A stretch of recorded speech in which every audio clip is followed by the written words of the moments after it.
అంజనేయులు గారి గురించి చెప్పాలంటే మేము వెంకన్న గారు చెప్పినట్టు ఇంజనీరింగ్ నుంచి క్లాస్మేట్ 1986 నుంచి పరిచయం. మేము ఒకే యూనివర్సిటీలో అంటే వెంకన్న గారు నేను ఇంటర్మీడియట్లో రూమ్మేట్స్. తర్వాత వెంకన్న అంజనేయులు గారు ఇంజనీరింగ్లో రూమ్మేట్స్. అంటే రూమ్స్ వేరు అయినా కానీ ఉస్మానియా యూనివర్సిటీ హాస్టల్లో మాదొక హాస్టల్ లాగా మినీ హాస్టల్ లాగా ఉండేది. అంతా కలిసి చదువుకున్నాము.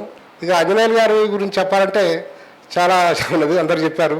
ఆయన చాలా సైలెంట్గా ఉంటాడు, మంచి లీడర్స్కే అడ్వైజ్ ఇస్తాడు, అంత సైలెంట్గా ఉంటాడు, మంచి ఓపికతో ఉంటాడు. ఏ విషయం ఏ సమస్య వచ్చినా కానీ చాలా స్టేబుల్గా ఉండడం ఆయన మనస్తత్వం.